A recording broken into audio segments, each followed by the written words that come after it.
सत्ता में। अब बात हिंदू विरोधी हिंसा की आग में जल रहे बांग्लादेश की, जहां कट्टरपंथी संगठनों का हिंदू मंदिरों और हिंदुओं पर नॉनस्टॉप हमला जारी है, जिसकी हिंसक तस्वीर अब अमेरिका में भी दिखने लगी है। बांग्लादेश में हिंदू विरोधी हिंसा पर आज ढाका से लेकर नई दिल्ली और अमेरिका तक में एक साथ कई घटनाएं हुई, जो मोहम्मद यूनुस की सरकार को बिल्कुल पसंद नहीं आएंगी। सबसे पहले तो बांग्लादेश की हाईकोर्ट ने इस्कॉन पर बैन लगाने वाली याचिका खारिज कर दी। दूसरी तरफ नई दिल्ली में विदेश मंत्री एस जयशंकर ने पीएम मोदी को बांग्लादेश में हिंदू विरोधी हिंसा पर डिटेल्ड जानकारी दी। और अमेरिका में हिंदूज फॉर अमेरिका फर्स्ट नाम के संगठन ने निर्वाचित राष्ट्रपति डोनाल्ड ट्रंप को चिट्ठी लिखकर ये मांग की कि बांग्लादेश की आर्थिक मदद रोक दी जाए। इन तीनों खबरों पर डिटेल में बात करेंगे, लेकिन पहले ये समझ लेते हैं कि बांग्लादेश में जारी हिंदू विरोधी हिंसा में आज क्या अपडेट है। बांग्लादेश में हिंदुओं पर अत्याचार की नई नई तस्वीरें सामने आ रही हैं। बांग्लादेश के बोरो बाजार में भूषण बाबू नाम के व्यक्ति की कट्टरपंथी भीड़ ने पिटाई कर दी। अलग अलग जगहों पर हमले हो रहे हैं। इस सब के बीच बांग्लादेश हाईकोर्ट ने आज इस्कॉन पर बैन लगाने से इनकार कर दिया। आज जैसे ही कोर्ट में इस पर सुनवाई शुरू हुई, याचिकाकर्ता ने कहा कि इस्कॉन पर प्रतिबंध लगाने का ये सही समय है, लेकिन हाईकोर्ट ने कोई आदेश नहीं देते हुए कहा कि देखते हैं कि सरकार क्या फैसला लेती है। हालांकि कोर्ट ने कहा कि सरकार स्थिति से निपटने के लिए तत्काल कदम उठाए और धार्मिक अल्पसंख्यकों की सुरक्षा को लेकर पैदा हुई चिंता को दूर करे। वैसे हाईकोर्ट के इस फैसले से इस्कॉन पर बैन का खतरा टला नहीं है। यूनुस सरकार चाहे तो वो इस्कॉन पर बैन लगा सकती है। ऐसी स्थिति में इस्कॉन के पास सिर्फ 3 उपाय बचते हैं। पहला, बांग्लादेश में चल रही कानूनी और प्रशासनिक कार्रवाई पर पूरी ताकत से लड़ाई लड़े। दूसरा, इस्कॉन एक अंतर्राष्ट्रीय संस्था है, वो अंतर्राष्ट्रीय मंचों पर धार्मिक स्वतंत्रता के हनन का मुद्दा उठाए। और तीसरा, अंतर्राष्ट्रीय न्यायालय में बांग्लादेश सरकार के खिलाफ मुकदमा चलाया जाए। इन सब के बीच विदेश मंत्री एस जयशंकर ने प्रधानमंत्री नरेंद्र मोदी से मुलाकात की और बांग्लादेश में हुई हिंदू विरोधी हिंसा पर विस्तार से जानकारी दी। सरकार की तरफ से कहा गया कि अगर संसद चले तो वो पूरे मामले पर बयान देने के लिए तैयार है। भारत के राजनीतिक दल भी अब इस मामले में थोड़े सक्रिय दिख रहे हैं। कांग्रेस समेत कई विपक्षी दलों ने कहा कि इस मुद्दे पर सरकार को बांग्लादेश की यूनुस सरकार से बात करनी चाहिए। इस बीच भारत के 68 रिटायर्ड जजों, आईएएस, आईपीएस अफसरों ने सरकार को चिट्ठी लिखकर बांग्लादेश के खिलाफ कार्रवाई करने की मांग की है।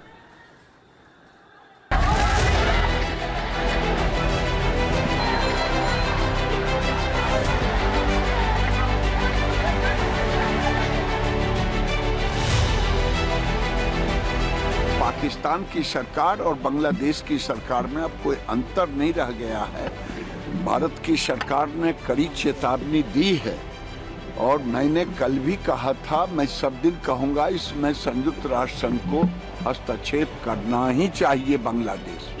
भाई, भारत सरकार ने अपना जवाब दिया है, हम उसकी तायीद करते हैं। एमईए ने जो दिया है, सरकार की तरफ से क्या और सरकार की तरफ से जो आया है, हम तो जब सरकार बोल रही है तो हमारी तरफ से बोल रही है ना, और क्या।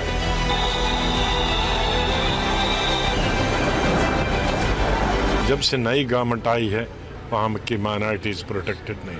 क्या करना चाहिए हिंदुस्तान को इस बार गवर्नमेंट? अब हिंदुस्तान लड़ाई तो नहीं कर सकता, पॉलिटिकल जितने भी उनको स्किल है उसका इस्तेमाल करना चाहिए। तनाव को कम करने के लिए हमारी तरफ से और जो पहल करना जरूरी था वो हम शायद नहीं कर पाए हैं। और ये मुझे बड़ा ताज्जुब लग रहे हैं कि हमारे पश्चिम बंगाल के मुख्यमंत्री इस मुद्दे को लेकर चुप्पी साधे हैं। बिल्कुल जो कुछ भी हो रहा है वो दुखद है, दुर्भाग्यपूर्ण है। और बांग्लादेश में अल्पसंख्यकों के सामाजिक, आर्थिक, धार्मिक अधिकारों की रक्षा होनी चाहिए। जरूरी है, भारत को अगर शक्ति बल का भी इस्तेमाल करना पड़ता है करेंगे और इसको रोकना है और इंटरनेशनली इसको उठाना चाहिए, यूएन में और इंटरनेशनल बॉडीज में, कि वो क्या ये मोहम्मद यूनुस वहां उनका राजधर्म क्या है, वो क्या कर रहे हैं वहां।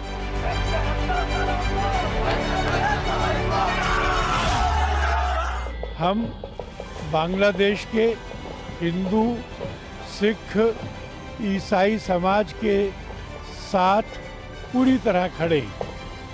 और उन पर होने वाले किसी भी दमन का, अनैतिक आक्रमण का, हिंसा का विरोध करते हैं। बांग्लादेश के खिलाफ राजनीतिक नाराजगी के बीच कोलकाता में आज चिन्मय प्रभु की गिरफ्तारी के खिलाफ बांग्लादेश के डेप्यूटी हाई कमीशन के बाहर जोरदार प्रदर्शन हुआ। यूनुस सरकार के खिलाफ नारेबाजी की गई और चिन्मय प्रभु को रिहा करने की मांग भी की गई।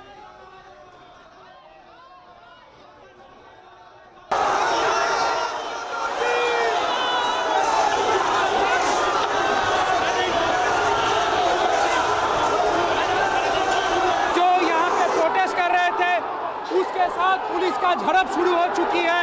आप देख सकते हैं यहाँ पे जो पुलिस है वो फोर्स यहाँ पे मुठभेड़ हो रही है और बैरिकेड तोड़ के यहाँ पे बांग्लादेश हाई कमीशन के सामने ये रैली सामने जा रही है और इन लोग बांग्लादेश हाई कमीशन पहुँचना चाहते हैं।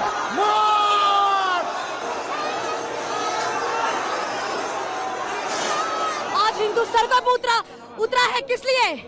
आज हर जगह पे हिंदू परे मार खा रहे। क्यों? क्योंकि हम लोग माने हर टाइम शांति से काम लेते हैं। बहुत हो गया शांति की बात, बहुत हो गया। अब कोई शांति की बात नहीं होगा। अब एक एक हिंदू का हिसाब हम लोग लेंगे।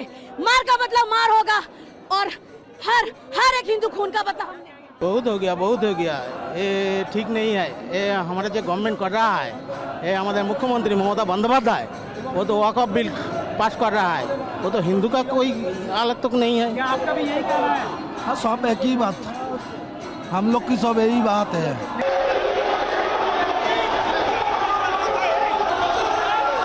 बांग्लादेश में हुआ है उसके खिलाफ आवाज़ उठा रहे हैं यहाँ के जो समर्थक है, हिंदू समर्थक है और उनका साफ साफ कहना है कि बांग्लादेश हाई कमीशन के सामने वो आके ये कहना चाह रहे हैं कि आज के डेट पे यहाँ पे जो हो रही है बांग्लादेश में उसका आवाज़ बांग्लादेश पे पहुँचना चाहिए और पश्चिम बंगाल या तो भारतवर्ष के जो हिंदू है वो नारे लगा रहे हैं कि ये अत्याचार उनके ऊपर बंद होना चाहिए। इस बीच बांग्लादेश में सरकार और इस्कॉन के बीच विवाद और ज्यादा ना बढ़े, इसे सुनिश्चित करने के लिए इस्कॉन ने कहा है कि चिन्मय प्रभु इस्कॉन के प्रवक्ता नहीं हैं। उन्हें इस्कॉन से पहले ही हटाया जा चुका है। उन्होंने जो कुछ कहा वो निजी हैसियत से कहा। उनकी बातों के आधार पर इस्कॉन को बैन नहीं करना चाहिए। वैसे इस पूरे मामले में एक बड़ी जानकारी ये मिली है कि बांग्लादेश में हिंदू विरोधी हिंसा के पीछे आतंकी संगठन अंसारुल्लाह बांग्ला टीम का हाथ है। इस संगठन को शेख हसीना सरकार ने बैन कर दिया था। नई सरकार आने के बाद अंसारुल्लाह बांग्ला टीम यानी ABT फिर से बांग्लादेश में सक्रिय हुआ है। नई सरकार के आते ही ABT चीफ मुफ्ती जशीमुद्दीन रहमानी को जेल से रिहा कर दिया गया था। जशीमुद्दीन 15 फरवरी 2013 से एक बांग्लादेशी ब्लॉगर राजीव हैदर की हत्या के आरोप में जेल में बंद था। खुफिया रिपोर्ट्स के अनुसार जेल से बाहर आने के बाद रहमानी ने फिर से संगठन को मजबूत किया और हिंदुओं को टारगेट करना शुरू कर दिया। बांग्लादेश हिंदुओं और गैर बांग्लादेशी हिंदू दोनों ही ABT और जमात इस्लामी आतंकी संगठन के टारगेट पर हैं। अंसारुल्लाह बांग्ला टीम ISIS की तर्ज पर इस्लामिक स्टेट में विश्वास रखता है। शेख हसीना सरकार के गिरने के बाद छात्र आंदोलन की आड़ में ABT और जमात इस्लामी ने बांग्लादेश में हिंदू समुदाय और मंदिरों को टारगेट किया था। 2023 में असम में पहले भी ABT के कई मॉड्यूल पकड़े जा चुके हैं। पाकिस्तानी खुफिया एजेंसी ISI का ABT को पूरा समर्थन है। ABT को लेकर देश की तमाम खुफिया और सुरक्षा एजेंसियां सतर्क हैं। हिंदुओं के खिलाफ हो रही हिंसा को शांति से देखने वाले मोहम्मद यूनुस के लिए बुरी खबर अमेरिका से भी है। अमेरिकी सिंगर मैरी मिलीबॉम ने भी बांग्लादेश सरकार से उपद्रवियों के खिलाफ कार्रवाई की मांग की है, जबकि हिंदूज फॉर अमेरिका फर्स्ट ने निर्वाचित राष्ट्रपति डोनाल्ड ट्रंप से बांग्लादेश की आर्थिक मदद रोकने की मांग की है। इतना ही नहीं, विश्व हिंदू परिषद अमेरिका ने बाइडेन सरकार से बांग्लादेश पर प्रतिबंध लगाने की मांग की है।